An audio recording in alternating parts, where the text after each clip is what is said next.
Hello, welcome to Footy Corner TV. I'm Sparks. Welcome to the show. We're kind of doing a merged show because we didn't do a show on Tuesday. So we're going to go over the Champions League games as well. But we're not going to stay around too long, so we won't bore you too long. Tamim won't bore you at all because he keeps ditching out. So hopefully he gets a signal before long. We've got Dom. How are we, sir? I'm very well, thank you. Yeah, yourself? Yeah, not too bad at all, mate. Not too bad. It's. We were all happy after Tuesday, weren't we? I was happy after the weekend and Tuesday. Yes, yes. I was sat in the posh seats and I got told to shut up, which I told them to swiftly go away. I'm assuming you use slightly different language. Yes. Yeah. Yes, I certainly did. Yes, and I didn't wear a tie to that either. You guys didn't get the memo. Yeah, well, we don't have to, behind closed doors, so it doesn't really matter. Daniel, welcome in, sir. How are we? I'm good, mate. Thanks for having us on, Sparks. Top of the league, beating Athletic 4-0. What could be wrong with the universe? No, well, I think Tommy has done something to upset the universe, but to me, it is a Liverpool fan. So this is what he's done to upset the universe. His internet is absolutely a bit of freak out, but there you go. But yes, guys, if you're joining us on the YouTube, please make sure you're hitting the like, subscribe, and everything, and sharing it out and all that cool stuff. And if you're on the Twitter channel, come through to the YouTube, hit the like. You can go back to Twitter afterwards if you really want to. We just get the likes up and everything. To me, are you with us now? What's going on? I'm so sorry, guys. I'm so sorry. My internet's terrible, so I've just moved back in the lounge, and hopefully that will stay. Hopefully, fingers crossed. But I'm sorry, guys. Yeah, I'm right by the window, trying to get the signal. By the window. I was going to say, how far away is it? You sound out of breath. Yeah, I state my fitness these days.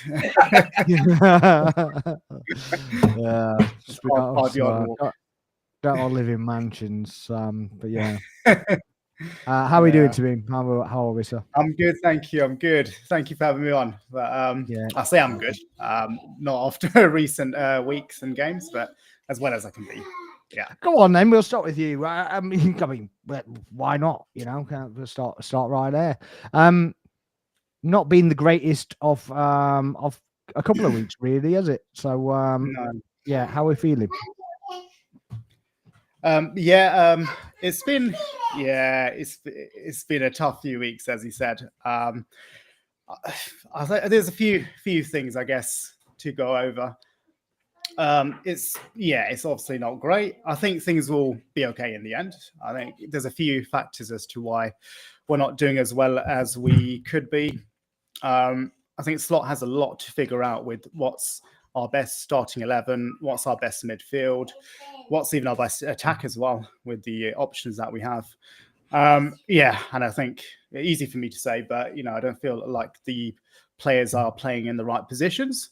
I think yesterday was a glimpse as to what should be our best 11, but I think that's the biggest factor. I think the players are gelling, the partnerships are forming, the new players are trying to bed in. Wirtz hasn't obviously had a great start, although he played pretty well yesterday, but he's still finding his feet in the Premier League. Isak as well, possibly, not at his best currently.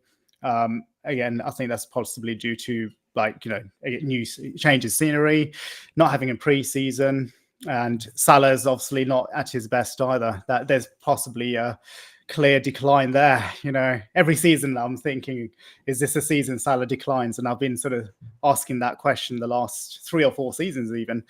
But this season seems like it's it has father time hit him now. Yeah, possibly. I think there's a lot to figure out with Salah. But we can't just drop Salah. He's a club legend for us, and he's given us a lot of amazing memories. So we need to figure out what's going on with Salah. Whether we need to look at rotating him, or if he will come into form and he will show that he's still in his prime. But yeah, there's that factor as well. And I think the biggest issue which I'm concerned about this season is our defense. There's clearly issues there with our defense. We're conceding way too many goals. Against Man United, we looked so easy to sort of be run at. They had a few chances. I think we should have scored more. And second half we played pretty well, but that first half we were terrible. And that's been the case for many of the games this season, defense-wise, anyway. Yeah. So while I'm pretty confident that the attack will click, and I think Slot will figure out what the first 11 should be. The bit that, as I said, that concerns me is will the defense be sorted, because there's a bit of a personnel issue. Van Dijk's getting a bit older. Konate hasn't looked at his best. Not sure what's going on there, whether it's injury thing or maybe he's just not a world-class defender, but he's been class. He's checked out. He's what? Sorry, yeah, checked out. Yeah. There's out. Exactly. There is that as well, isn't there, with the whole Madrid rumours. So there is Max as well, isn't there? So it's you've offered him another contract anyway, haven't you? So, yeah, exactly. So yeah, there's the defense situation, which does worry me slightly, and I feel like we're not buying a centre back might bite us in the arse. Yeah, I think that will. Do you think you got the right fullbacks? Do you think you got the right guys in those positions as well? Because obviously Kirkes isn't. He hasn't hit the ground running, and Frimpong, is he even a back at all? He's more like a winger than an actual defender.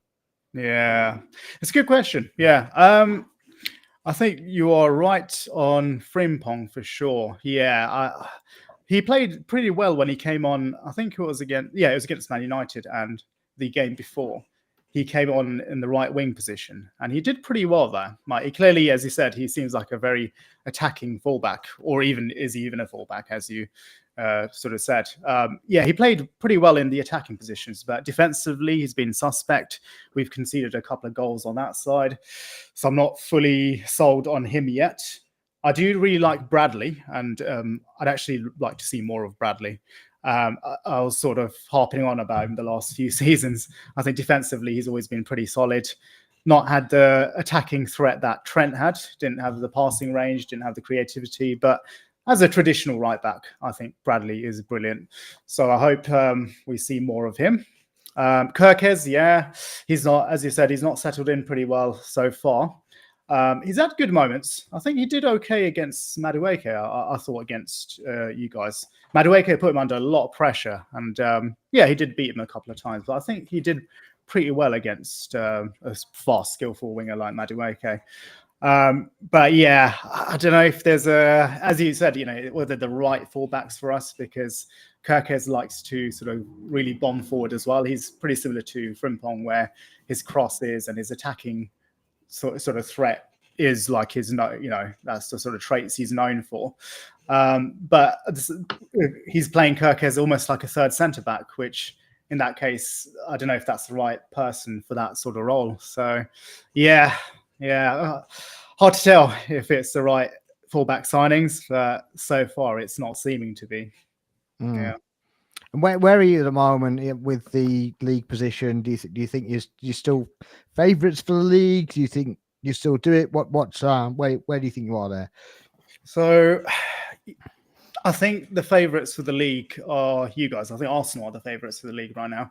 I think you're a well-oiled machine. You've been a very good team for a couple of seasons now, and you've added squad depth. You fixed a weakness of yours, which was the striker position. I'm pretty worried that you guys will possibly run away with this. I'm confident in our team in terms of mounting a title challenge, but I wouldn't put us right now, certainly, I wouldn't put us as favourites for the title, and possibly, tied or even possibly below Man City as favourites, in the running for favourites. So yeah, I'm confident of the title challenge. As I said, I think a lot will come together. There's signs of our attack coming together, and we've had good games despite the recent misery. We played decent against Atletico, and I know a lot's been made about the sort of 90th minute winners in our first few games, but I thought we did pretty well on most of those games. And it's the fact that we scored those winners in the 90th minute that makes it look like, oh, you guys are lucky, 90th minute, etc. But if those goals had come earlier in those 90 minutes, then the topic wouldn't be last minute winners. I think we did well against that was the point that many people made, including myself, actually, that because they're so late on in the game, there's nobody can answer them, and it's unsustainable basically. So it's kind of you're not looking out, but you're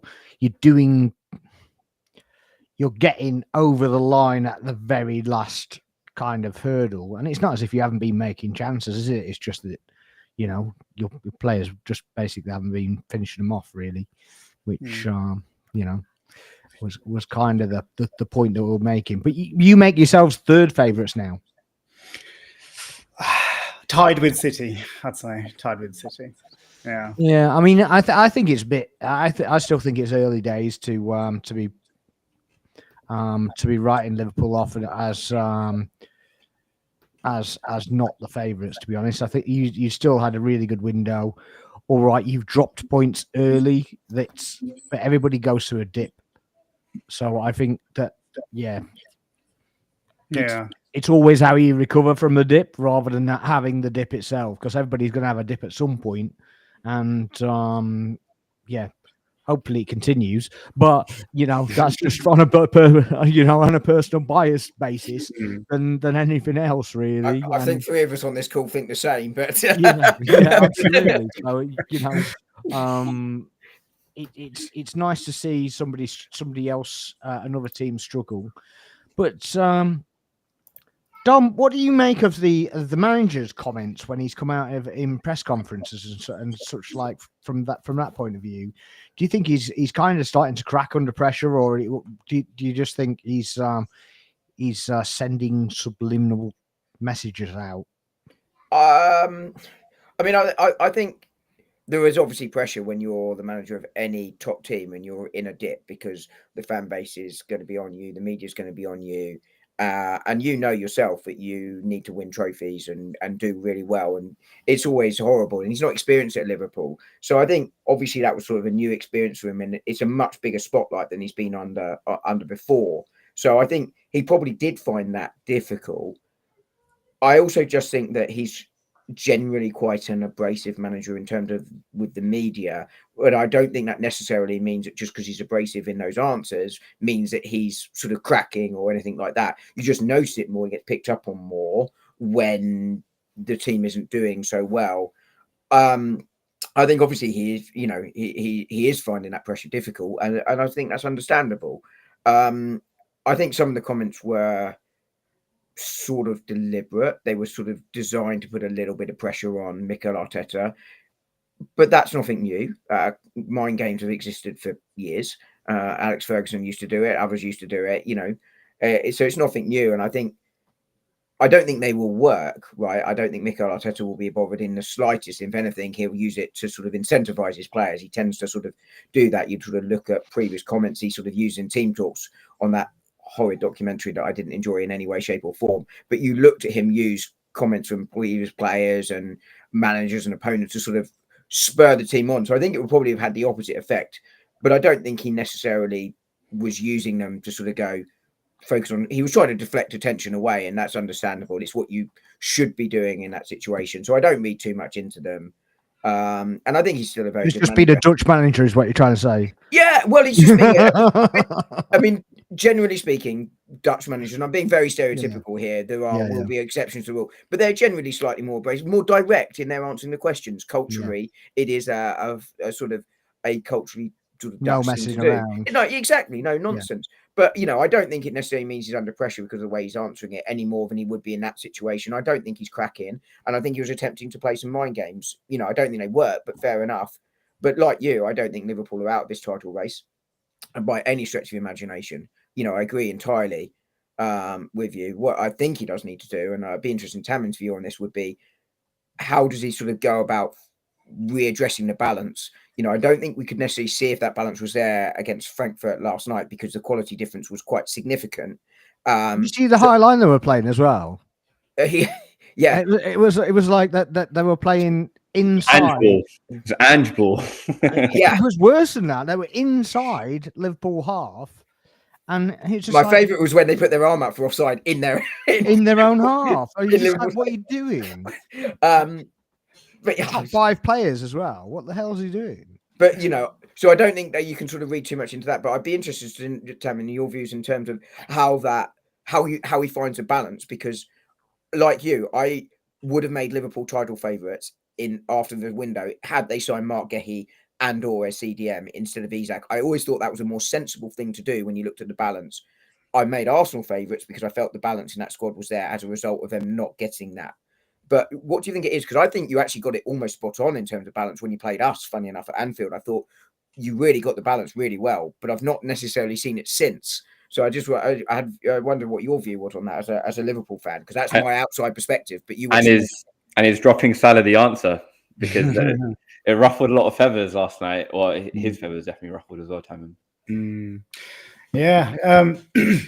Yeah, my thoughts on the balance thing is, I fully agree with you. I think in the Arsenal game, I think the team selection was great. We seemed like, very cautious with our play. We weren't sort of going full throttle attack, which is one of the things that did worry me. And that was what sort of Slot said to Carragher after, I think it was the Bournemouth game? It was one of the early games where Carragher sort of brought up post-match. There's very, a lot of attacking play here, but we seem to be sort of giving up a lot of chances in defence. Is that something we need to sort of be addressing? And Slot seemed to sort of brush it off, saying, is this not the type of football you want to see? Pure entertainment, full on attacking. You not entertained. I thought Carragher wanted to see long throws and set pieces. Yeah. Maybe that's all we need to do. The irony of you scoring 2 from set pieces last night was not lost on me. Absolutely. Priceless. For everything else, there's MasterCard. After complaining about it as well. It was just genius. I think he did say in one interview he thinks set pieces are the answer to a lot of the low blocks. So I think there is going to be, not to Arsenal's level, but there's going to be some work there. I think there will be. But I think the balance is there, and that's what the balance is there to be made, and it's not been there in a lot of the games, especially the last sort of 5 or 6 games. But that's what doesn't worry me too much, because I think if he gets it right, we're looking good. Like yesterday, as you said, it's not a great representation of whether we're on the upturn or not. But the few games before that, so like the Arsenal game, that was a great performance, I thought, and a great balance of defense and attack. I think the Atletico game was pretty solid as well in showing that as well. Although, we did give up a 2-0 lead and it was 2-2, then 3-2, 90th minute winner again. But in terms of running theme, but anybody think it was unsustainable? That was our nickname last year as well, I think it was. But this year, and even the year before, actually, with Klopp, we were pretty unsustainable with some of that sort of stuff. But I think the Atletico game, we played really well. Like XG was high, and I know XG is not the be-all, end-all, but in terms of chances created, shots on target, we blew Atletico out of the water. Like, it should not have been 2-2. At 2-0 up, we probably should have been 3 or 4-0. Like, there was a few, again, finishing issues. Game? Yeah. What's that, sorry? You mean like our game? Like, Liverpool Arsenal game? No. Liverpool, Arsenal, Liverpool. Oh, exactly. Like that. Exactly. Yeah. You guys, you did well with the chances, and you stepped up like pretty amazingly after sort of the second half. So like your game where you were pretty ruthless with your chances. We should have been first half as well. Yeah. First half was tight, wasn't it? But I think the balance is there to be had. I feel like some of that is playing Szoboszlai in the 8 position in the double pivot with Gravenberch. I think anytime we've done that, we've looked brilliant. Like yesterday, again, not the best opposition, but Szoboszlai has been possibly our best player this season, not just in central midfield, but right back on the wing. He's been playing him at brilliant. right back. He's kind of defeating his object. It's kind of, he's there to kind of mediate the midfield a little bit and kind of slow it down and be a kind of I don't know, tempo setter, right? Sparks is what? Like a bit of a tempo setter.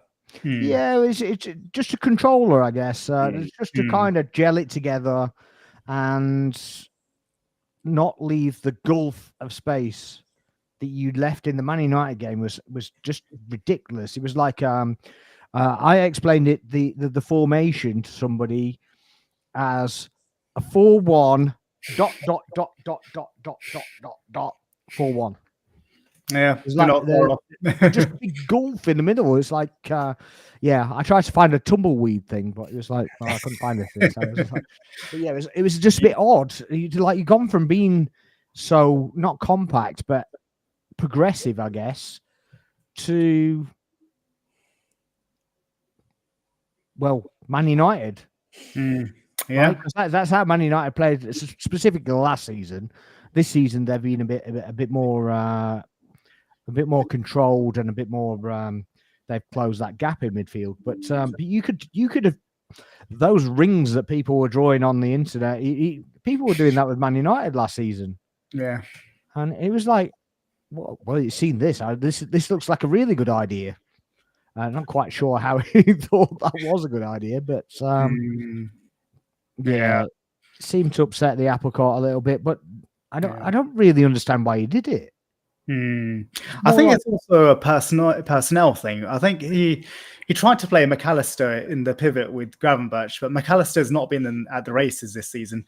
Not sure what the issues are there, whether there's an underlying injury issues or health issues, but he's not been very good in that defensive midfield position. But whenever we've played Szoboszlai next to Gravenberch, we've looked much more solid. So I don't know what went on in that midfield on the Man United game, whether, like you said, it's Slot playing that way and forgetting about it, or whether we just could not control the midfield. What's happened to Endo? Like, I saw a lot of Liverpool fans kind of slating him. Who's Endo? Getting quite a lot of praise. Yeah, he's the one that comes on to see out a game, but because you don't score until the 92nd minute, you can't bring a guy on to close the game out. There's because no seeing out the game. You've only just closed the game. Come on for the last kick, Yeah. But, exactly. So you're not bringing somebody on to basically take a bit of time to take some pressure off, because the pressure's still there. And it kind of turned into a bit of a tennis match, didn't it? Is he not good enough to start alongside Gravenberch in a bit of a double pivot? I thought at one point, not this season certainly, but I think in this first season, I really liked Endo. I thought as a defensive midfielder, like tackles, reading the game, winning duels, he's brilliant at that. But the issues lie where it's his passing ability, his the ball progression, etc. That which is what Slot would want from a player next to Gravenberch or any midfielder even. So I think that's I like Endo, and he has his place in the squad, but not as a starter. He's a useful player, right, in the squad, because he does give you that something different, as sort of Sparks alluded to there, seeing out games. I think it's an important role. So it's similar to sort of Christian Norgard. He can sort of come in as well for those. He reminds me of Coquelin, though.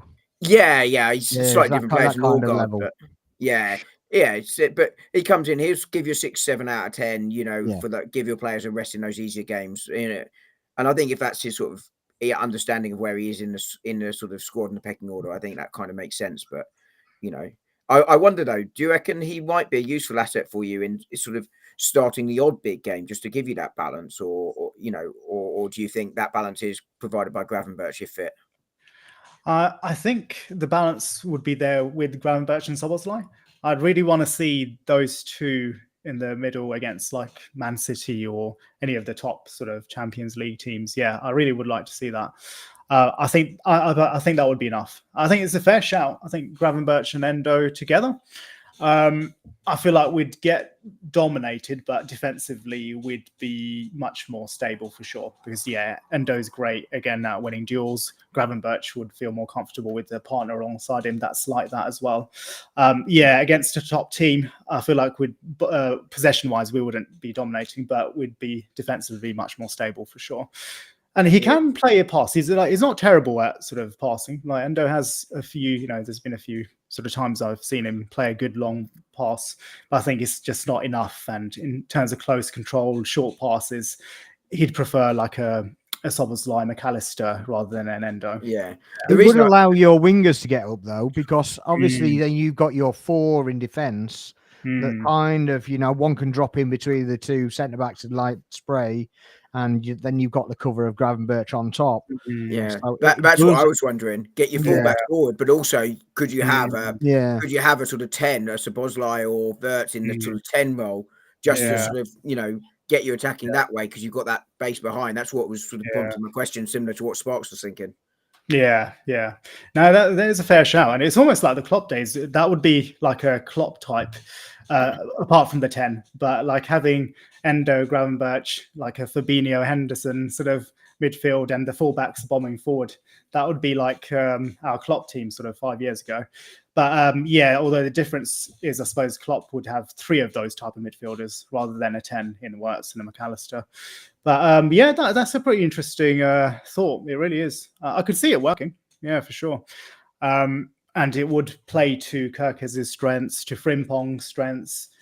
Bradley could play there, but I'd rather Frimpong in that sort of situation.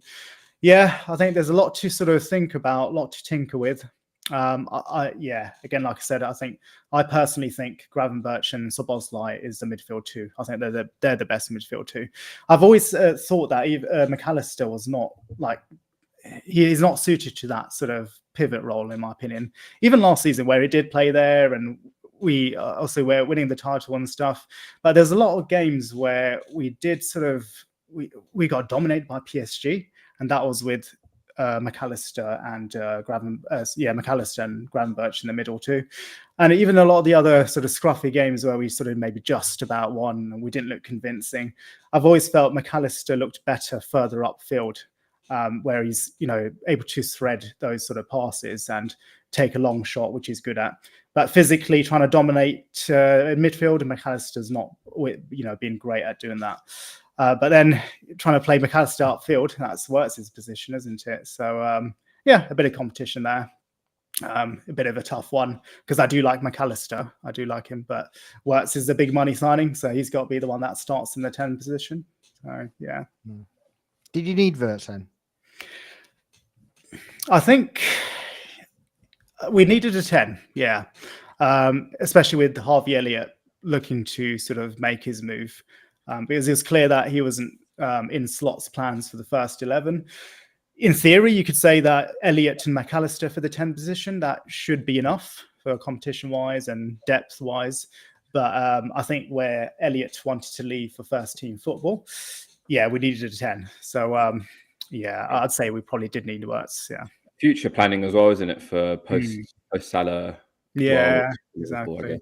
Well, he started in the Salah position, didn't he, last night? If I've got my days right. It was last night. Right? It's Thursday today, It's Thursday, Thursday today, It was last night, yes. I watched that game, and it's just like, for somebody that doesn't like long balls and he doesn't like the ball being up in the air and he doesn't like set pieces, he made a very good impression of somebody that liked them. That ball that he put through for Ekitike was basically just a smash and grab ball straight through the lines. And obviously the 2 set pieces, was it VVD and Kanate? And the other 2 goals were a bit, well, they looked a bit weird to me, but to be honest with you, I don't really know what happened in the build-up for it to even get to them, to be honest. It kind of looked like that Frankfurt had it covered and then they just didn't. It was all a bit weird. It was bad defending from them. It was pretty poor, So I wasn't after that game, I wasn't really as happy as I was. I wasn't like, oh yeah, we've suddenly turned a corner. Yeah, for sure. That was not a good representation of whether we have but when you're gagging for a win, you're gagging for a win, right? It's obviously the last, was it 4 games? So you've obviously got a Champions League game in there. Was it Galatasaray, the other one? Yeah. Galatasaray. Yeah. I think you're right, though. I think you'll know more after. Is it Brentford you got on Saturday? Yeah, Brentford away. Away, yeah. They don't do set pieces at all. Or long throws. No, that's what I mean. They are the top of the long throws. Well, they've got a former set piece coach as their manager now. Yeah. But they definitely don't employ those kind of tactics. They wouldn't dare. It'll be like a basketball game, I think. I mean, what do you make of what Carragher's been saying on Sky that basically set pieces or we're going back in time. We're in the Premier League. What do you make of that, team? Yeah, I don't agree with that. I think, ultimately, you got to try and win a game, whichever way possible, right? And whether your strengths lie, and it's not just your strengths like that. That's sort of downgrading any team that uses set pieces. But set pieces are part of the game. If you're good at set pieces, if you're drilling them, then of course it's not like you're not going to try and score from a corner, are you? Every corner that goes in. I mean, what are Arsenal or what are Liverpool or any team, what are they meant to do? Are they meant to just not score from a corner? 60% of the goals this season has been from set pieces, Tamim. 50% of our goals. 60%. 60%. 60. Oh, okay. So I can't call Arsenal a set piece team then, can I? But no. You scored the most in the Champions League. And you managed to lose a game. So you've done quite a few. Yeah. Hold a few records there. Unwanted records as well. Yeah, definitely some unwanted ones. Yes, for sure. But no, I have no... I don't see anything wrong with set pieces. They're part of the game. They're an opportunity to score, just like long shots are an opportunity to score or build-up play or crosses into the box. It's all part of the puzzle, right? And some teams need certain puzzles, certain ways to break them down. If the right side of the attack isn't working because the opposition team have a strong left back position, then you go a different way. There's so many different ways to attack a team. So I think there's nothing wrong with set piece goals. A goal's a goal at the end of the day. I loved Gabriel's celebration with the corner flag. Yeah, that was quality, wasn't it? I've got that saved as well. So I've got a graphic to make out of that. Brilliant. But I have a really good idea for it. So there's definitely something in there as well. Daniel, where do you think we are now in terms of the title race? You think? Do you agree with me that's that we're the favourites? Where do you put it? I think on paper we are.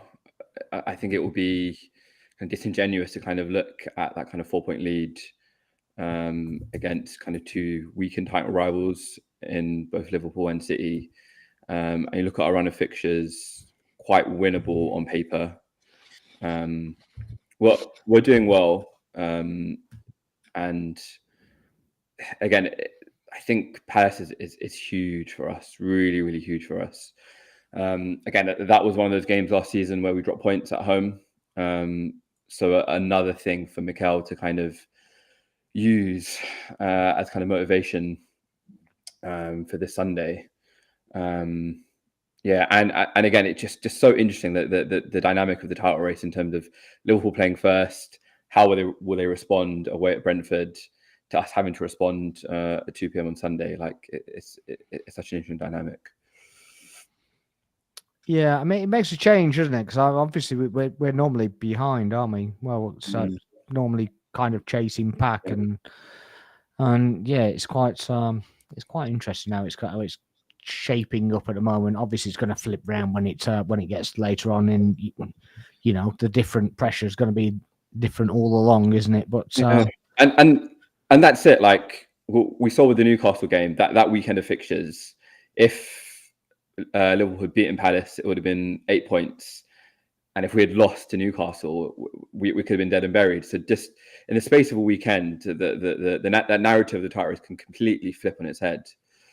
Yeah, I mean, I did say as well with Slot's comments where he was basically going, "Oh, Arsenal scored most of their goals from set pieces and such like," and then he turns around and goes, "And we're only 1 point behind them," and you're like, "You were 5 points in front, mate." At that point, it was a 6 point swing, and the very next game, it's a 9 point swing. That's telling a completely different story to, we lost a couple of games here and there sporadically, rather than you'd lost 3 consecutive games in the league and 1 in the Champions League.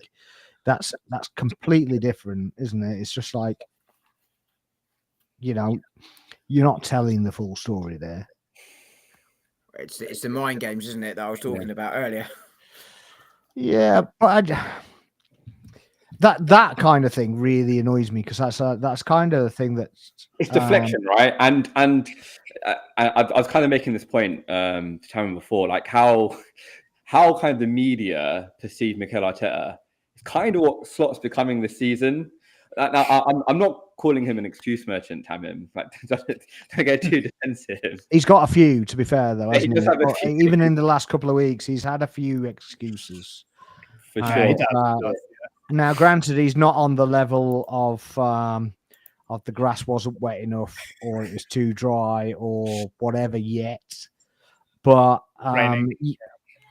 yeah, you got the rain. You got he did have the wind on one of them. He had the crowd wasn't loud enough on another one.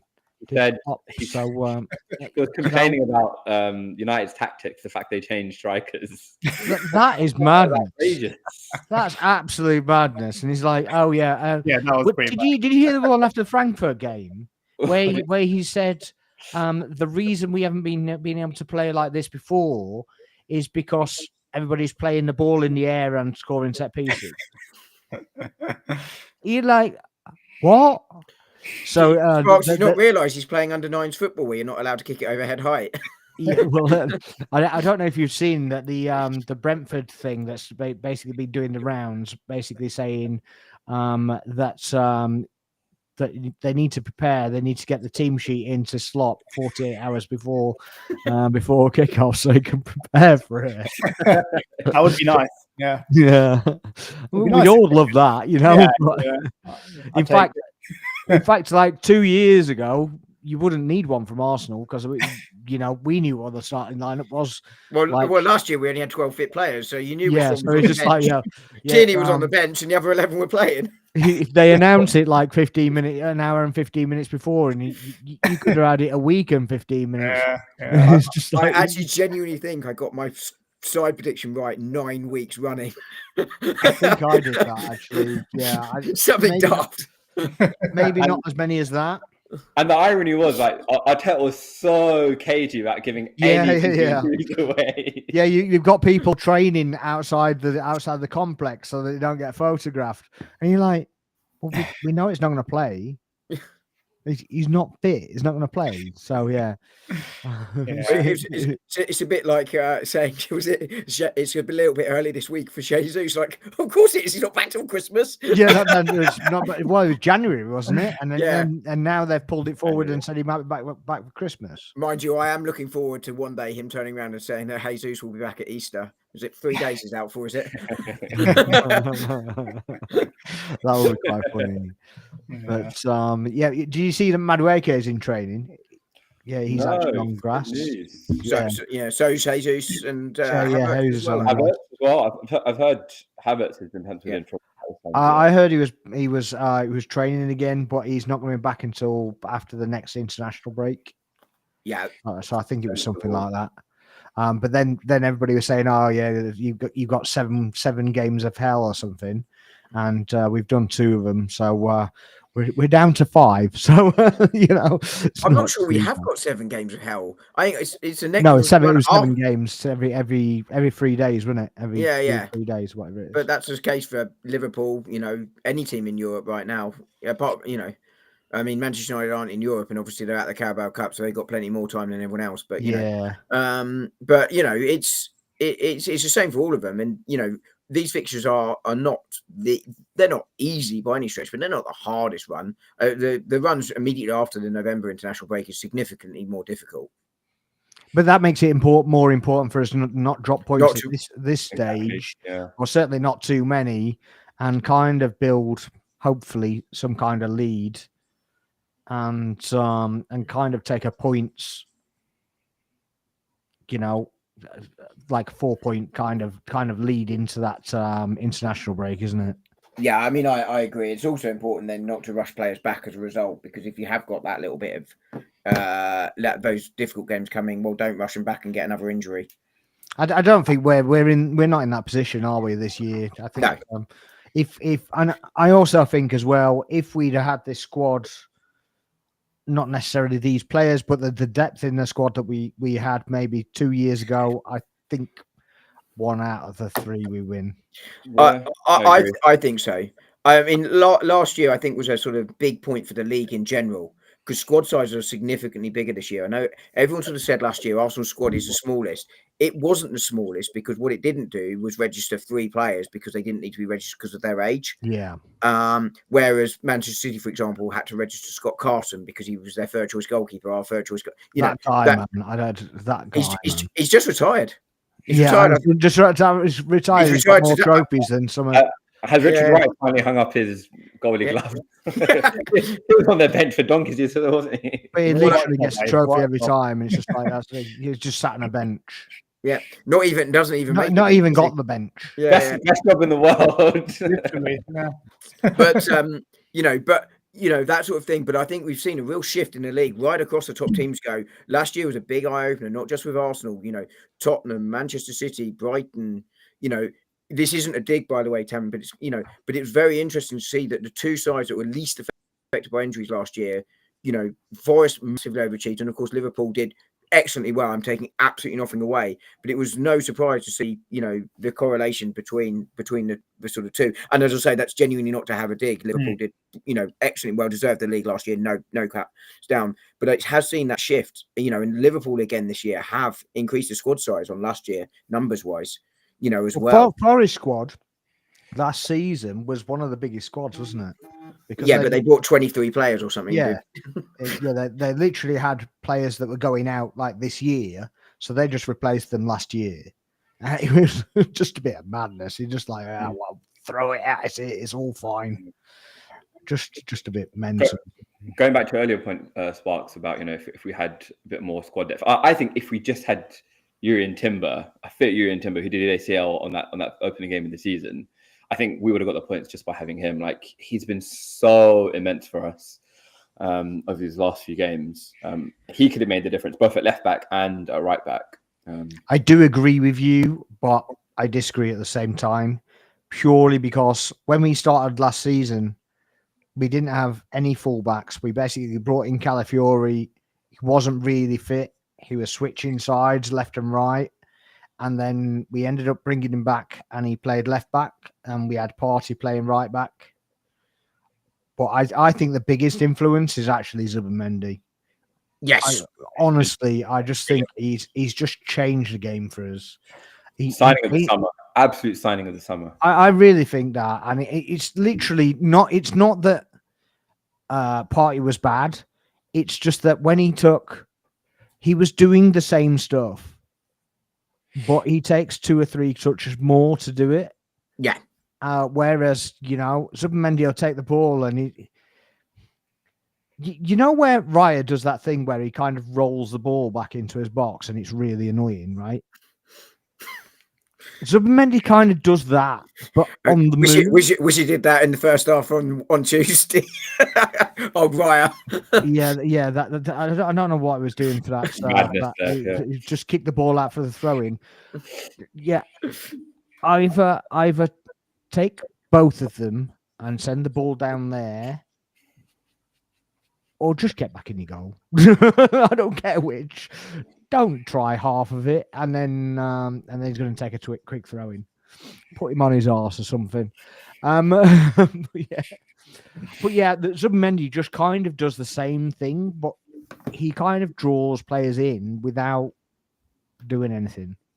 It's really weird. He's like a bit of a magnet. He kind of sucks everything in, and then he just does like one little move, and it's gone. But the protection as well from the counter attack when we're really high upfield, and he's either on the edge of the box. He doesn't get sucked into the box. He's literally just on the edge where he scored that volley from a few weeks ago. Just that level of protection so that if that ball springs out, it comes to him. Partey wouldn't be doing that. He'd be like 5 yards back. And then you've got the fullbacks at each side of him because they're a bit quicker and the centre-backs are in the box. So that's a potential for a counter-attack every time. So I think that's a big difference why we're not getting counter-attacked as well. And Daniel, do you also think Sparks? Do you also think he's made a difference to Odegaard again this season? I know the injury last year probably affected him too, but he's getting the ball quicker, and suddenly he's more effective. I know he's had the ball comes through the lines quicker, doesn't it? Yeah, and it also stops him having to come so deep. Yeah, So where he was going down to where Zubimendi's at, because Partey's fumbling around with the ball, he doesn't have to come that far. He literally just waits there, sneaks it through, or it goes through to Timber and he plays it through. But I think Timber's benefiting from that as well, because obviously he'd be like more along that side. But now he can just push up because he knows he's got it. and he has that protection. It's like what we were talking about Liverpool earlier, and this the irony of it, right? Like they almost had Zubimendi in their grasp. I'm gutted. And the fans were like, he's exactly the type of player that they need to kind of solidify that midfield. But yes, I made a comment that he's the type of player every club needs, and I got comments from Chelsea fans basically saying we don't need him. You're like, I don't know what you. Yeah, I agree. He can fit into any team. Him and Caicedo instantly improves that midfield, right? For Chelsea, of course he does. Of course, yeah. Yeah, so when Lavy is out or whatever, you play Caicedo there, he plays Zubimendi there, whatever. I think he improved City as well, even though they got Rodri. I absolutely think he improved City, especially now, because obviously Rodri's, he's struggling to come back, isn't he? Understandably, yeah. It's what we said this before, Spots, on the show. It's what makes Timber's recovery from that ACL last year madness, unbelievable. When you consider it, yeah. When you consider how much. How good he was and how little he suffered when he came back. And I've heard people saying, "Oh, well, Jesus and Havertz, they should be more like Timber." No, Timber is the anomaly. Like Rodri is something. Those players will suffer and struggle. They will get niggle after niggle after niggle because it's such a significant and long and serious injury. It's one you wouldn't wish on your worst nightmare. But Timber's recovery from it just genuinely astonishing. Yeah, it is madness, especially when you consider what every other player's gone through. I mean, obviously Jesus is a bit different because he's had 2 of them. 3, isn't it? Hey, is it 3 he's had? Maybe he had one. He might have had one at City as well. He did his meniscus with us. Was it his meniscus? He did meniscus with us. Yeah. When he went away to the World Cup. Yeah. Yeah. So I'm not sure if he. I think he had one with them and one with us, and but then another significant injury as well. Yeah, he had to have that clean-up surgery that Havertz had to clean up that cartilage. So yeah, similar sort of thing. Yeah, I mean, it's a bit weird with Havertz as well because he bulks up quite a lot and did all that strength training, and then he ended up with that. So, but again, it was a contact injury, so he got knocked in the United match. Yeah. And that was enough. Similar Manuel. Yeah, and Odegaard. And Odegaard, yeah. Yeah. But Odegaard's had a bit of a bad luck this season anyway, hasn't he? Because he'd done his shoulder twice, and then done that. But and it was such a nothing contact on the knee. It was nothing, absolutely nothing. But I think on the previous match he was like lifted up and planted on the floor, and he'd done his shoulder, and then. I just wonder if he kind of did it on the same thing, and it's just aggravated it when he's actually took the tackle. So it's potentially, I don't know. You know, you never can tell, can you?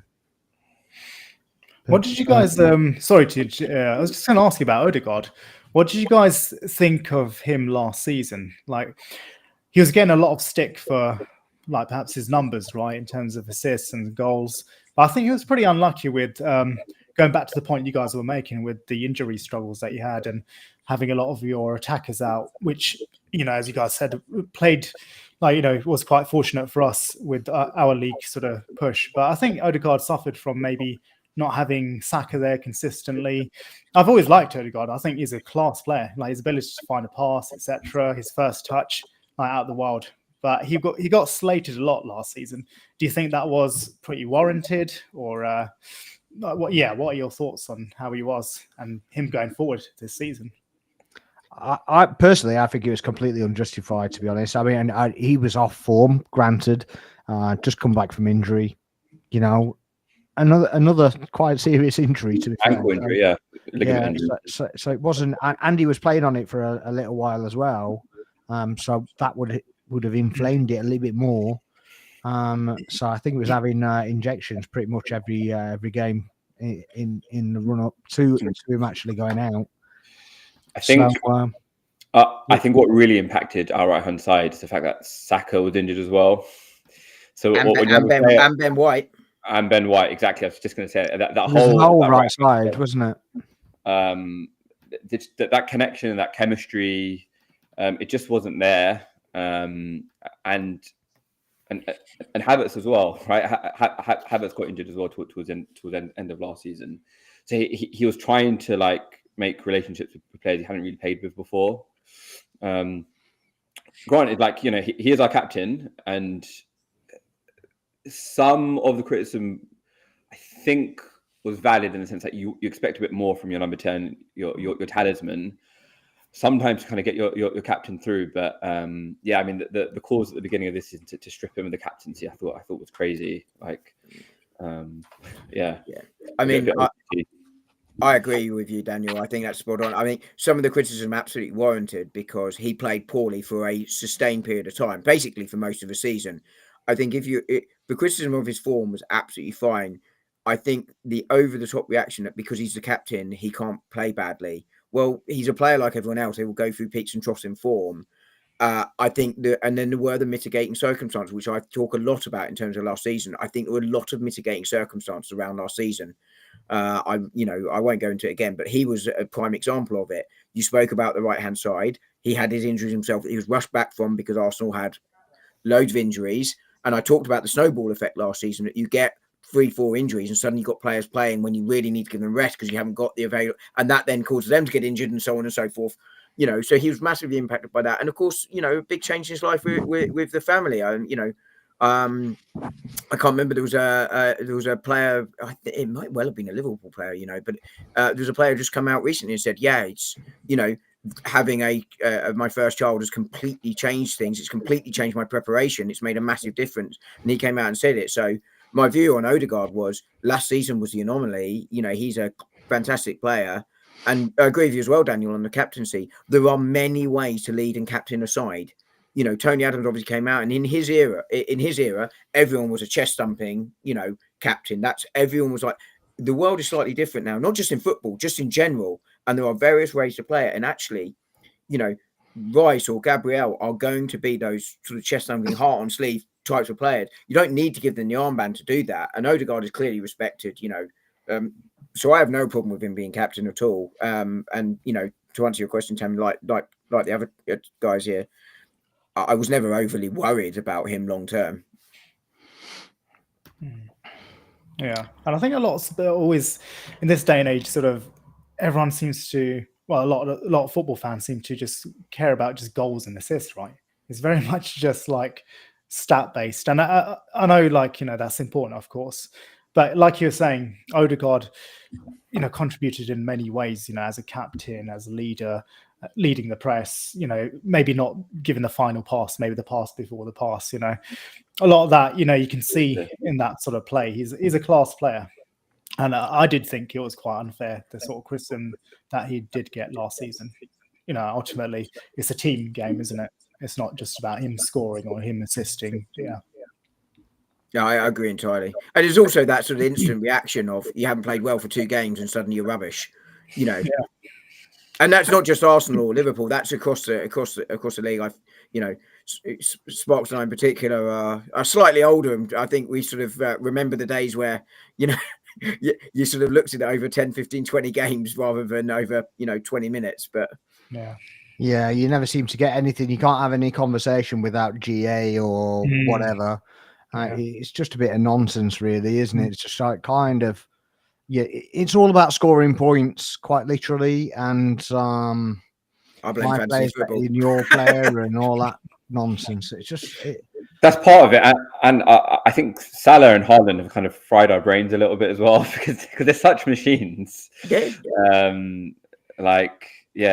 Just the fact they've stat padded so frequently the last few seasons as well. Like we're kind of holding players to the same standard, and that's not entirely fair. I was just gonna, I think that's spot on. I was just gonna say, look, Kai Havertz obviously not the most clinical finisher in the world. I'm not trying to make the point that he is. He's definitely not, and that's why someone like Gyökeres is brought in.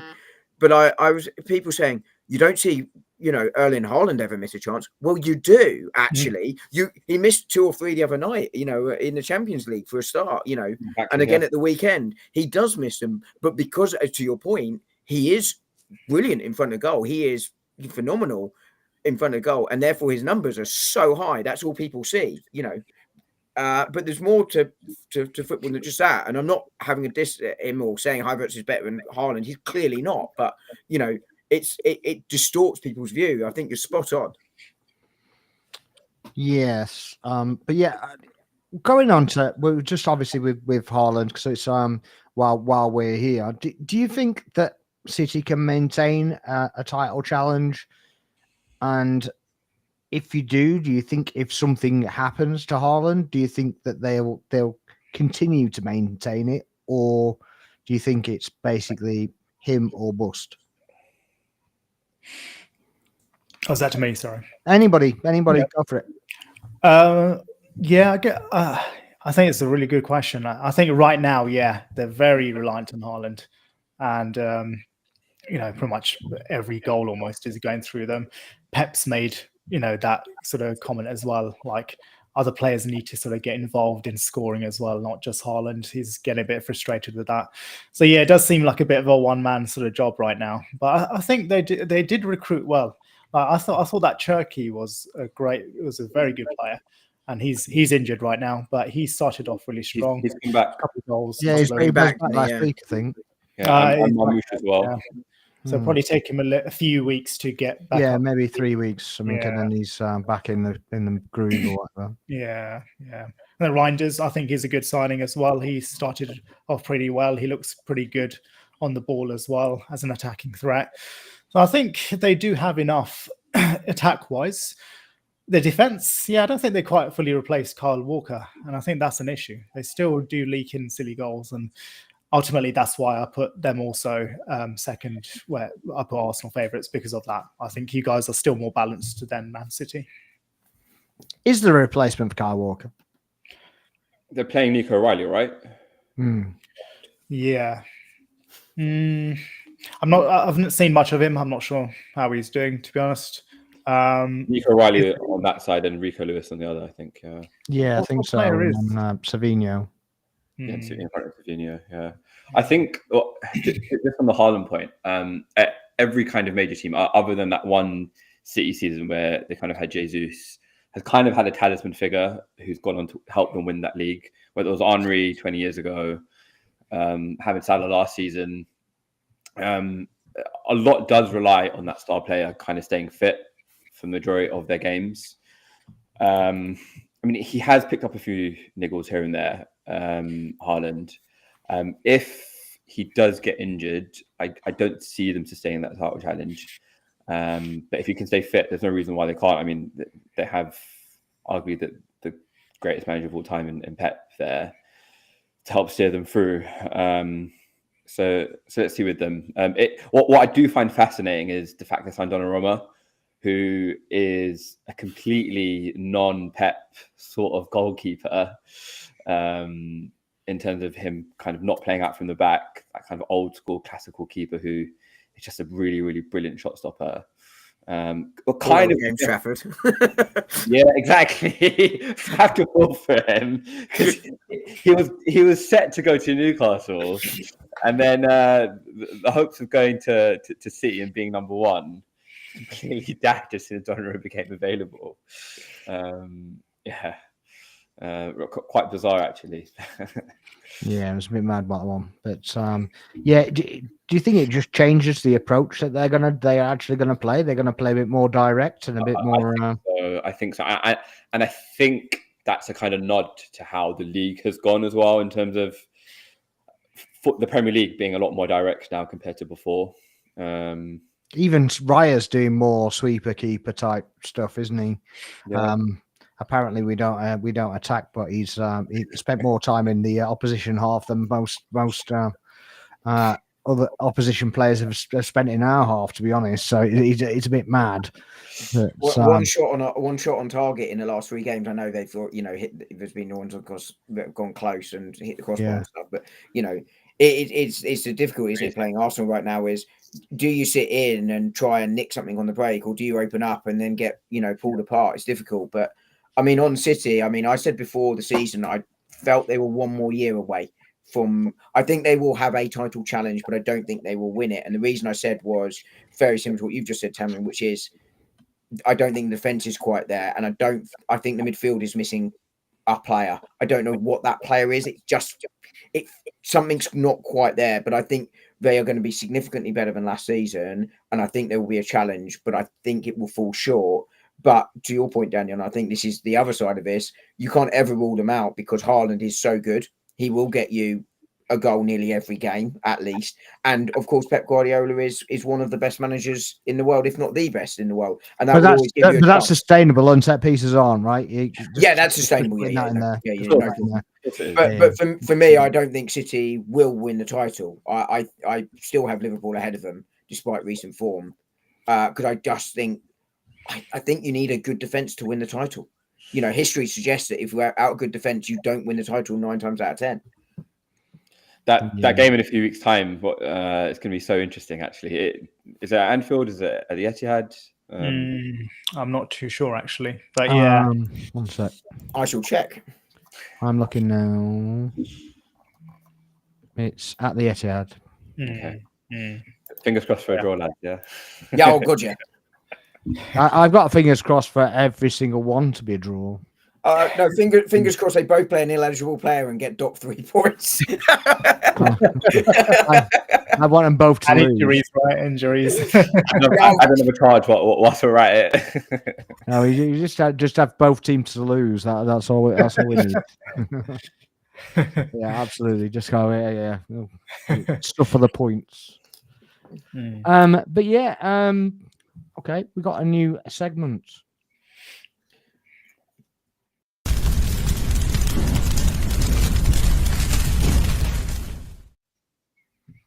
Graphics and everything. Is your bum warm?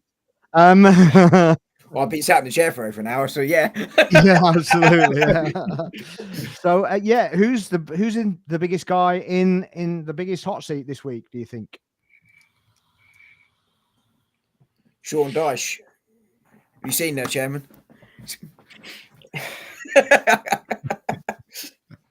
I mean, it's fair, but yeah. Has anyone seen Ange after what's happened? Check up on Ange. The thing is, you say that, right? He when they did that Morgan Gibbs White kind of interview thing where it looked like he was being held hostage, and he looked like somebody's got a gun up his back or something like that. It's like you kind of got a point with that, haven't you? So, yeah. Anyone seen Ange? I'm not saying Ange out, but that's going a bit too far. Do you see the picture of him leaving the City Stadium? Massive smile on his face as he was driving out. Never looked happier. Yeah, I mean, Man is look like he's pocketing a lot of money, right? yeah, but I mean, it was destined to fail. That surely. I mean, It was never going to work. Nobody's going to say that's going to work. You've got a completely different side to what Nuno played, and you're going to come in and you're going to try and start what. So you're going from who we are, mate, to It's not it's who not we who are. we are. Yeah. What? I mean, in all seriousness, though, shall I give it? I've got a proper answer to this one. Does this have to be a manager, or can it be any player? It could be anybody in football. Anybody in football. Right. So I think as a manager, I wonder about Nuno at West Ham, because I actually think that's the right appointment. I think that's a really good appointment for West Ham. But West Ham fans right now are febrile, and they can't buy a goal. They still can't defend, and they are in desperate need of a win. And I just wonder how long until it turns. Now, I don't think it should. If I'm a West Ham fan right now, I think my best chance of staying up is Nuno. And I think he can turn it around. And I think he's proven repeatedly how good a manager he is. Forget the Spurs thing. That was daft, right? That was like Ange at Forest. I think he is under significant pressure because of the fan reaction to him right now, rather than because he should be under pressure. So I think he is, in all seriousness, the sort of the man under most pressure this weekend. Slot will be as well, of course, and that's not me just because he has to prove that Frankfurt wasn't a fluke. They play Leeds tomorrow as well, so if they don't pick up a win against Leeds, that could turn very quickly, couldn't it? I think so, yeah.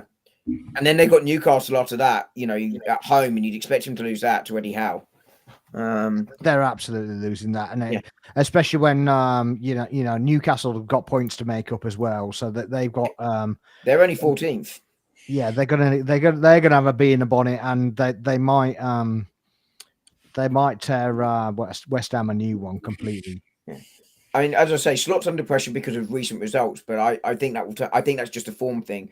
But the fans, generally speaking, I think, Tamin, are that you see from the idiots going, Slot out, this is terrible. He can win the quadruple, and I still don't want him because he lost to Manchester United. I heard one Liverpool fan say that, like that forget that. I don't think random nonsense. Yeah, I don't think that's Having calm down, man. You've seen him on stream before, haven't you? I don't think that's reflective of Liverpool fans, right? But the results-wise, Slot is under pressure there. But it's a dip in form, as we all agreed earlier. But West Ham fans are just in a really bad place, and I think that's why I've got him under so much pressure at West Ham. It's a good shout, Yeah, I agree with that. You agree, Daniel? Yeah, I'm kind of down with that. Agree. So, yeah. On to the next.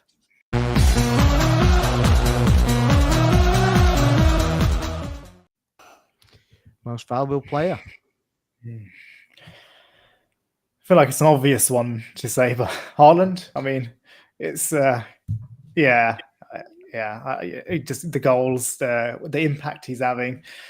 Yeah, again, it's an obvious shout, just like it's obvious to have him in your fantasy football team. But yeah, that's one that straight away springs to my mind. If you can have a triple captain every week, you're giving it to him, aren't you? Yeah, exactly. So, it is a bit of a no-brainer, certainly this week. Yeah. And he's maintaining the thing. He scored in the Champions League game as well, didn't he? Yeah. He did, yeah. So we've battered out. I've got a rogue shout for you. Go on. And I think this side is doing really well at the moment. It's surpassing all expectations under David Moyes. And I think a lot of that is down to how Jack Grealish is playing at Everton right now. He looks reinvigorated, looks a new player. I think he, to that side, is so integral to that side. Don't get me wrong, he's not the only player in that side. Jordan Pickford, of course, their striker.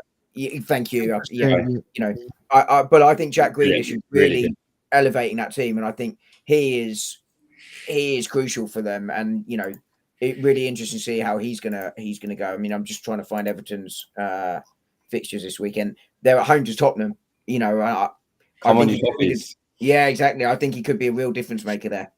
Yeah, I think he can turn that around as well. I reckon they can win that. Yes.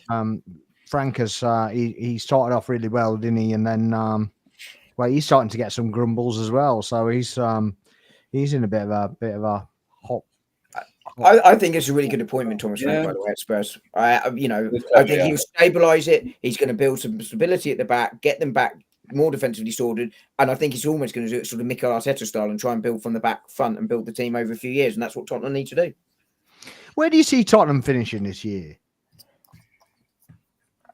Well, they're not going to win anything because it's not his second season. But I had them 6th. Yeah, I think 6th or 7th as well. Who have you got finishing 5th then? I've always said United, so I'm going to stick by that. I'm going Newcastle. You're saying Newcastle have finished 5th? Okay. Well, even though they've had the start that they've had. Yeah, I know they've had a poor start. I don't know their team when they're on form, when Eddie Howe gets it right, they've been on these runs where 10, 15 games sort of. I think they did that last season. They were pretty sort of low down. I think they were 10th, and then they pushed it back up. They're only 6 points off 3rd. Yeah, not far off. Yeah, but I think their performances haven't. Yeah, really but a lot of people, a lot of teams are only 6 points off 3rd. We're only 8 games in, so obviously that ratio's gaps haven't opened up yet. The point being that Newcastle are good enough side to make that up, I think is yeah. But I didn't have them as 5th. I had someone else. If they stay fit, I think they've got a solid team. Their midfield 3, the depth in the wings. I think if they're relatively injury free, I sort of have good sort of faith in Newcastle. Yeah, I think we're having a bit of over reliance on Voldemort now as well. Like what we're saying about Haaland and City, I think a bit of a situation's happening there with Voldemort. Yeah, that could definitely happen, couldn't it? Yeah, so that will really scupper them. Yeah, so I actually had Newcastle 8th because I think Europe's going to impact them as well. I had Tottenham and United 6th and 7th because United don't have Europe. I think there's major issues at United. I think it's going to take a lot to still fix there, but they don't have Europe, and that's why I had them so high. I actually had Brighton and Hove Albion finishing 5th.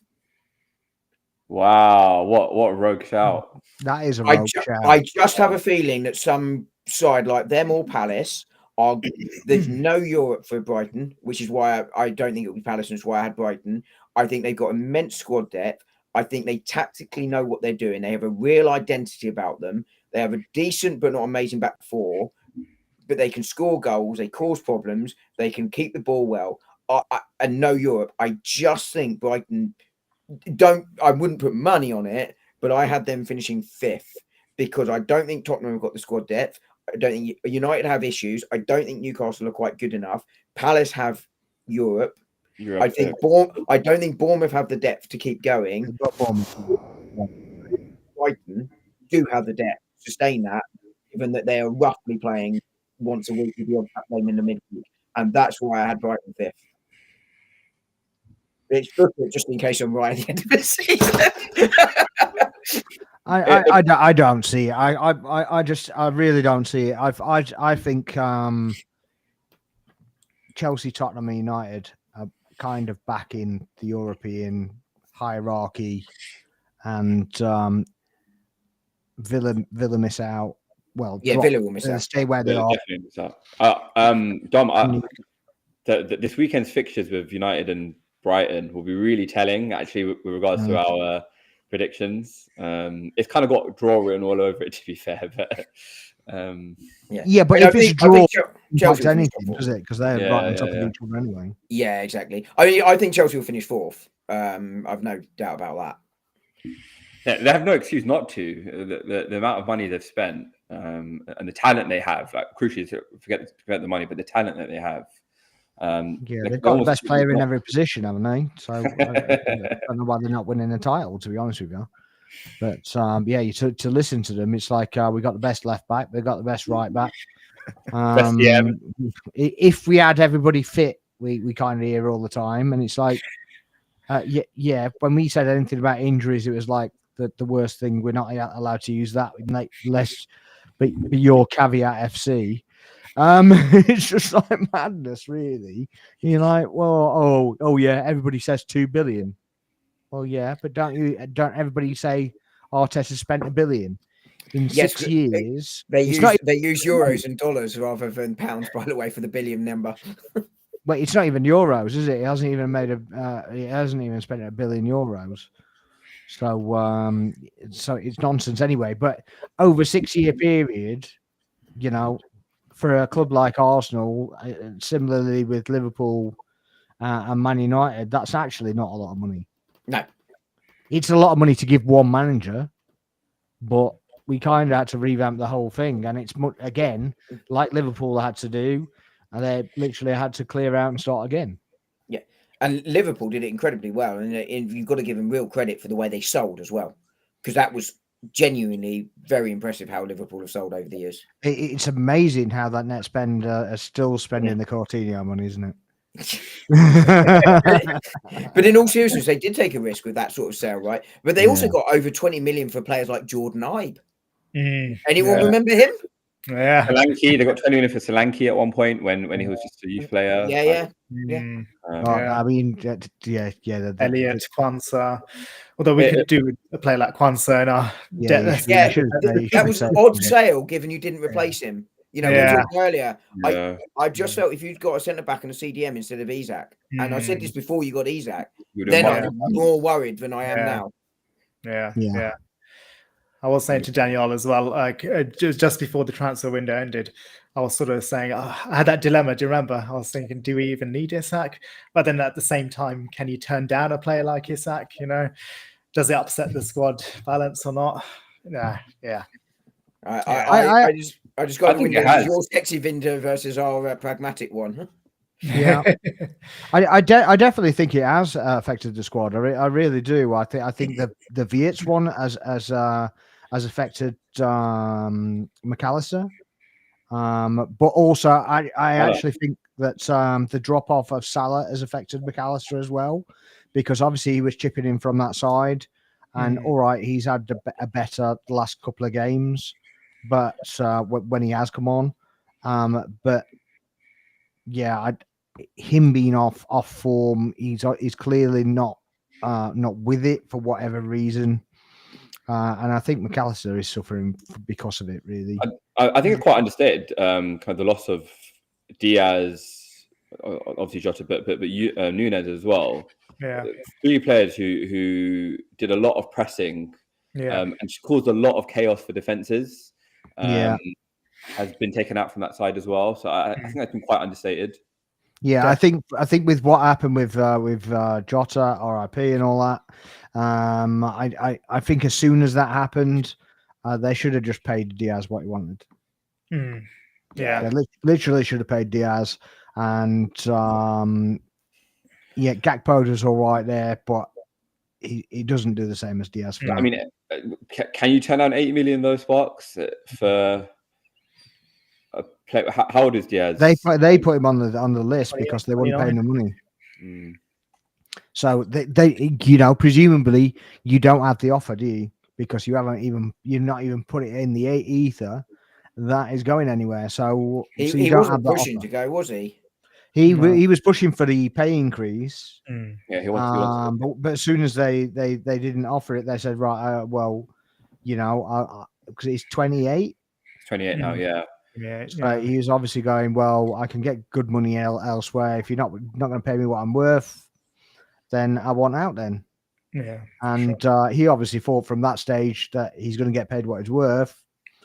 And didn't happen, did it? So that's what happens, isn't it? If you don't pay the money. But they've obviously paid big money on the extensions of VVD and Salah, and basically brought in other players to kind of fill the voids. You could have stopped at Ekatike, couldn't you? Quite comfortably stopped at Ekatike. And even from our point of view, I was saying I'd love Isak, but he's injury prone, proven again already. And I'd much rather spend that money on 2 players rather than 1. Yeah, arguably 3. Well, yeah, but if you equate the value to Gyökeres and to Zubimendi, the two probably missing links, I guess, if you wanted to call it that. It replaced his position as in the striker, and it gave us the conductor that we needed to replace Partey as well. So And when you're factoring wages with money to spare, 75 grand he's on. yeah, I know, Wow. unbelievable. It's just insanity. So Still, yeah, absolute still.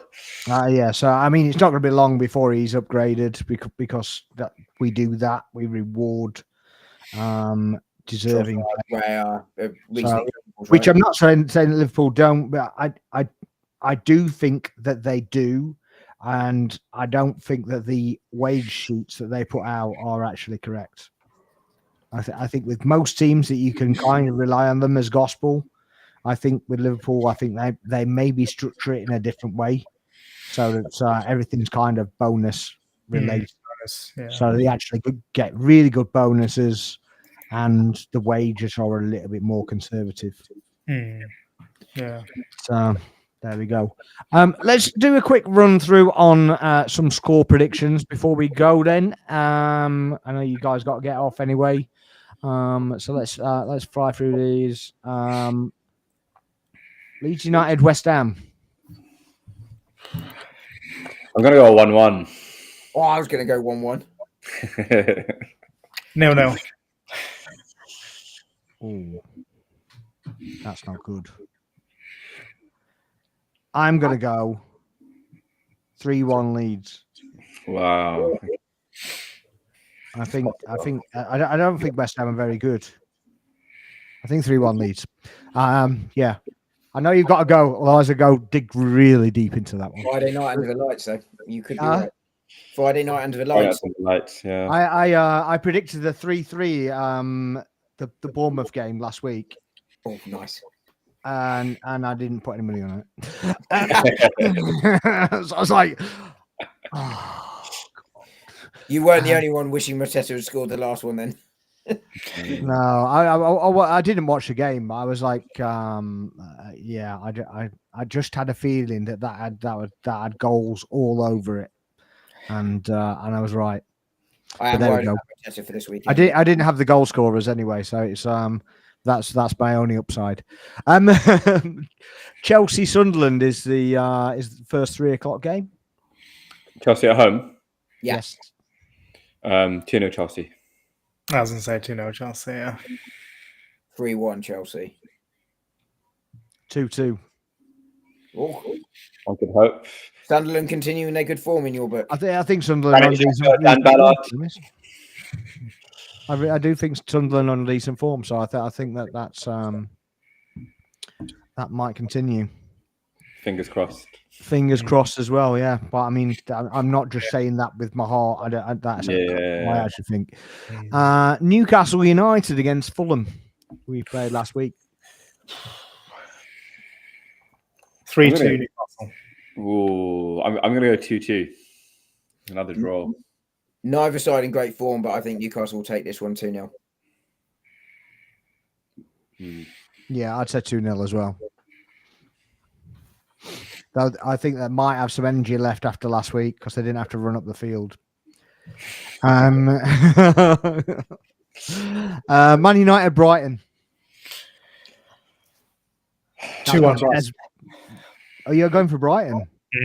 You're now. I see what you're doing. You're just after revenge. That's all that is. I think it would piss me off if United lose this one. I persuaded him with my excellent argument as to why Brighton will finish 5th in my hot take. No, he's just mad that they lost to him last time. I think it would anger me more if I think they played Sunderland, right, the week after we played them. And if they had lost to Sunderland after what they did to us, that would have pissed me off more. Yeah. But I think, the revenge thing, no. I don't know. No. They could do 3 on the bounce, though, for the first time in God knows how long. That guy's getting closer to getting a haircut. Yeah. I think he should have had an honorary haircut anyway for beating Liverpool, to be honest. For sure. For sure. I'm I'm gonna go 2-2. I'm going to go 3-1 away win. I think United will return a little bit to form. One could hope. Okay, I'm going 2-2 as well. I think it's got Desmond written all over that one. Go on then. We're not going to start with Tamim. We're going to go around everybody else, and then Tamim can go last. So Brentford, Liverpool. 2-0 Liverpool. Yeah, 2-1 Liverpool. I'm going to do a heart and head one.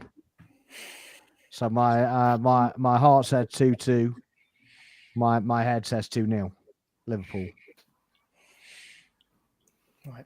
3-1 Liverpool. Okay. We concede first.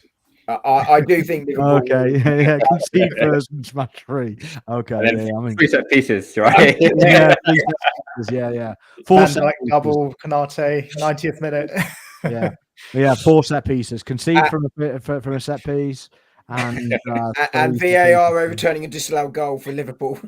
Yeah, I do genuinely think this will be the return to. I said for a while I think Liverpool will be back, and I think this will be a Liverpool win. Like in all seriousness. yeah. I think so as well. I think that there's going to be some kind of regression back to what they started the season with, rather than this experimental switch round stuff. I think it's going to be a kind of revert to the norm, and the results are more important than the ego. And there's also, I think Keith Andrews done a good job after replacing Thomas Frank. It's not easy to replace a massive manager that's just left, and Thomas Frank for Brentford was that. I think he's done a really good job, but I don't think Brentford are that great either. I agree with that. I think they're on the verge of being okay, but I think that they're a middling to bottoming side rather than where they were middling to top side. Yeah, and that's no reflection on Keith Andrews. By the way. I don't think it's anything to do with him. It's they've lost a lot of key players for no real apparent reason. A few million, but yeah. Yeah, well, he's if it's about money, then yeah, fair enough. But they're, surely staying up and everything like that is worth more to them. I suspect the players wanted to go, and that's why they went, right? Yeah, maybe. Right, we're going to go the other way around with this one. Tamim's going to go first. Arsenal Palace. 8-0 to Palace. No, yeah, one can only hope. I would go. Who's home, by the way? Arsenal. Okay. I think you guys win that 2-1. Yeah, 2-1 to Arsenal. Daniel. 2-1 Arsenal. I agree. I think it'll be 2-1 Arsenal. I think Arsenal will concede. We haven't conceded in a while. I'm worried about Mateta, but I think Arsenal will be strong enough to win this game. Yeah, I think 3-1 because it's my go-to with Palace. It's generally what I do. Villa, Man City. Villa are at home as well. Villa at home, yeah.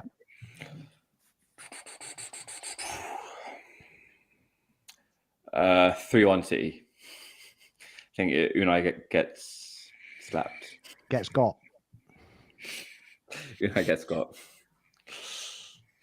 I have a funny feeling Villa might just sneak a point here. I'm going to go 1-1. City should win it, but I just have a feeling that Villa might just sneak a point. And they have turned a bit of a corner, Villa, recently. They have, yeah. Yeah, they have, yeah. Apart from, did you see their results today? Oh, no, I haven't actually. They lost 2-1 to the go-ahead Eagles and missed a penalty. Typical Unai. Yeah. I've just seen Rangers got 3-0 to Bran. Oh, wow. Yeah, Rangers have lost as well. And Villa.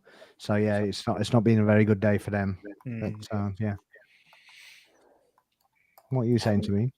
3-0 to City. Oh wow! I think 2-2. Palace have just lost, by the way, at home to AEK Lanaka, whoever they are. Well, are they in Conference League? In the Conference League, Yeah, yeah. Conference League, Yeah. and they went full strength as well. Palace. Oh, That's good for us. Mm. The next day's That's resting. very Good good as well. for us, in fact. Yeah. Did they play the full game? As in, Uh, no subs off? Most of them. The only player that didn't start that you'd expect to start was Adam Wharton. He was on the bench, but Mateta played the 90, Sarr 87, Pino 71.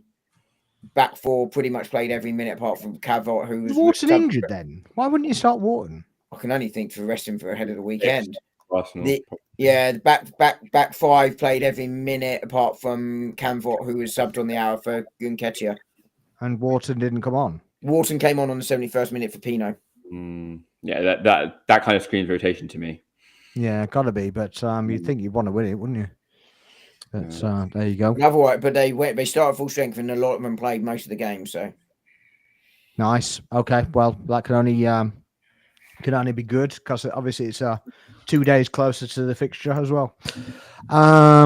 Bournemouth Forest.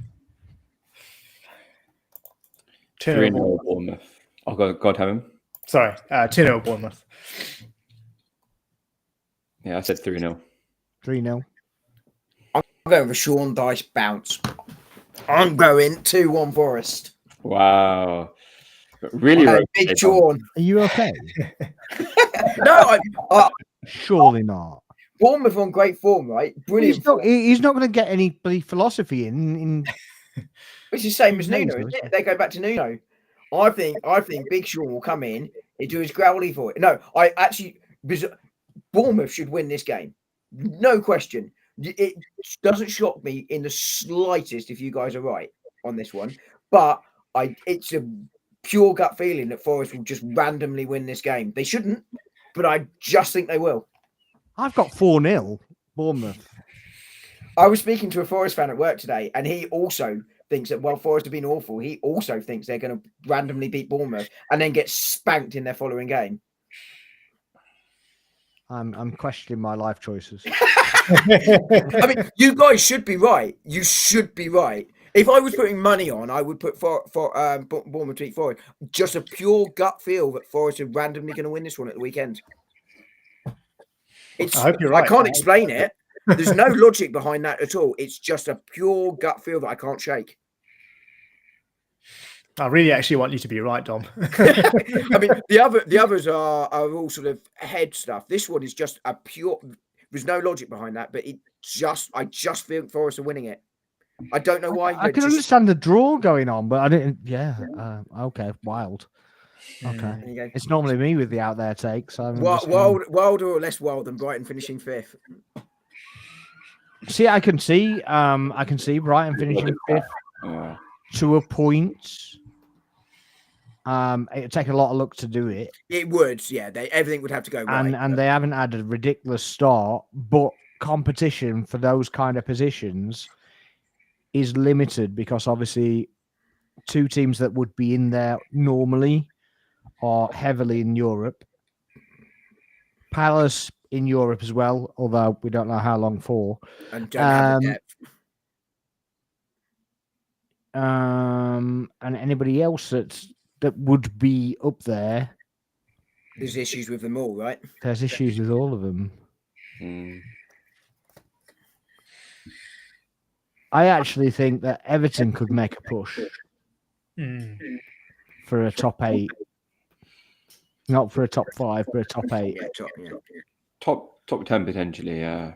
I think they could get top. I'd be shocked if they didn't get top 10. I mean, it might finish 11th, but you know.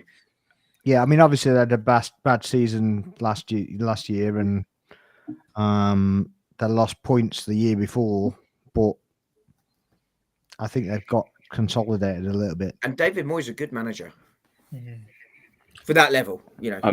I'm sure West Ham fans would agree and regretting their life choices as well. I really don't understand the West Ham fans. I don't get it. I don't get it. He wins a European trophy, and then all of a sudden he thinks, "Well, do you know what that stinks of? It stinks of Tottenham." Do you know what I mean? It's like a self-implosion. for no reason whatsoever. For no reason, yeah. It's like you didn't need to do it. It's ideology, isn't it? Well, It's like, simple ideology, and it's like you're not that good that you can just go on ideology. But Moyes has just done a really good job, and all right, he maybe played stinky football and done whatever, but Got your results. Got your trophy. results, and They were champions of Europe. And it's not as if he did what it's who we are, mate. Did you know? And finishing nearly got them 17th. relegated doing it. Yeah. They were. Well, comfortable he in the actually league did doing nearly it, get him so. relegated, but No, to be fair, they had a late push away from it. But yeah, I know what you mean. Yeah. But also West Ham didn't have the talent in the side that Tottenham did.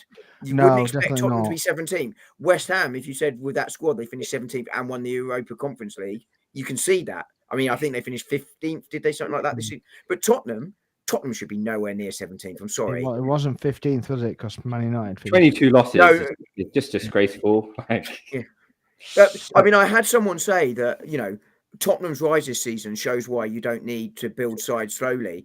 I'm like, they shouldn't have been 17th in the first place. Like, They've got 3 wins at home. Yeah. Yeah. Since the start of last season, they've got 3 wins at home. Wow. That's terrible.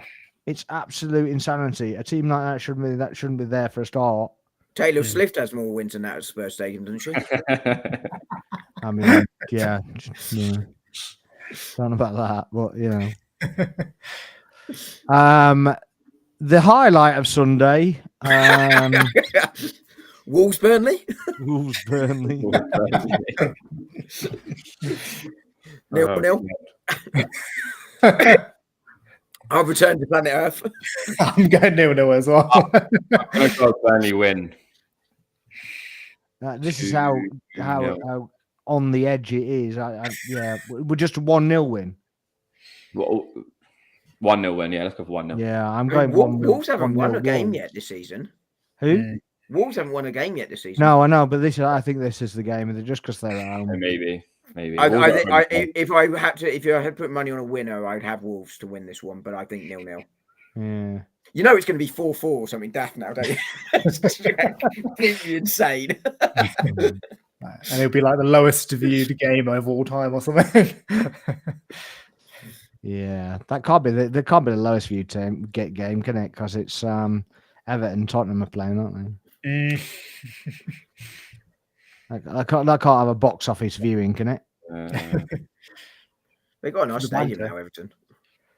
Nicer than Liverpool's. Yeah, they got some nice blue flares, which we're not allowed to have flares in a stadium, but they can have them apparently. Oh, they're just pretending they're the Beatles.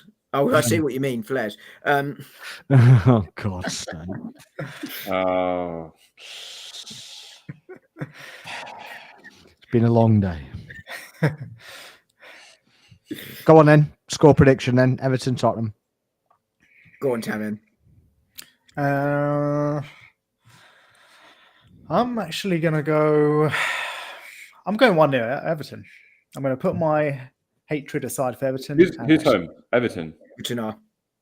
At the bizarre... Yes, Everton, I can't even remember what Hill Dickinson Stadium. Oh, it's the crappiest stadium name I've ever heard. It is the crappiest name. Honestly. 2-1 Everton. Ilman Ndiaye and Jack Grealish. Okay, you need to go to the bookies with that. If you're allowed to bet, that is.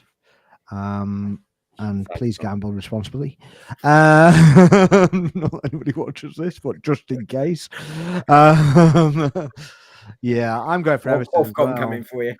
Hey? Ofcom will come for you otherwise. Well, I don't know. Nobody sees my videos, But it's, we'll get the Haramkis next time, right? the whole 40 people that watch my videos. Yeah. I'm going for 2-1 as well. I'm going 1-1. Yeah, they'll be on the same points as Tottenham if they win. Got that. Come on, Everton. Oh yeah, it'd be quite funny. I mean, Everton, at least for your point of view, Tam, they're not going to be close to you, right? So you don't need to worry about them. Yeah. I mean, but no, like, let's be real about it. It's, At one point, I thought they did. About 20 years ago, when they made the Champions League spot. yeah, I think it was like 2005 or something. Yeah. Was that Yeah, something the, like the season that you pushed them out of it? Yeah. Because they won. So They they won it. basically you won the Champions League, so Yeah. they get the Yeah. Champions League spot. You won the Champions League, and you just went, "See ya." peak trolling, that isn't it? Really. that is like pretty next level. solid trolling. That literally is next level crap. There is. So Yeah. you just like seriously. Felt a little bit bad for him. Yeah. Only a little bit. Nah, you didn't. Oh dear, well, it's been a good show. Thank you very much for coming on. Sparks, Dom, thanks for having me. I've enjoyed this chat, so thanks for having me. It was great to meet you both, and Sparks, as always, thanks for having me on. Yeah. Likewise, Sparks. Thanks for having us on, man. Yeah, welcome anytime. You know that. But yeah, get in the group chat as well if you want to. We've got Festus Optimus Maximus. It's a bit of an essay. Great name. Bananas game, but we have Eze who made them twice. As good as Eze in it. Plus Eze knows Glasner's tactics. Huge help for Eze. Well, every little helps, and they've played Europe tonight. Well, lost, so you know. Hopefully that's kind of keeps it all in our favour, and it can only help that little bit, can't it? Hopefully. Fingers crossed. Right. Yeah. So, guys, please make sure you're dropping the likes, hitting the subscribes on both channels. It's been streamed on Daniel's channel as well. So yeah, make sure you're liking and subscribing on both channels. If you're watching on the Twitter, please make sure you come through onto the YouTube and like the video, share it if you can, and we appreciate everything. But yeah, in the meantime, this is Prem Focus. I've been Sparks. We'll see you next time.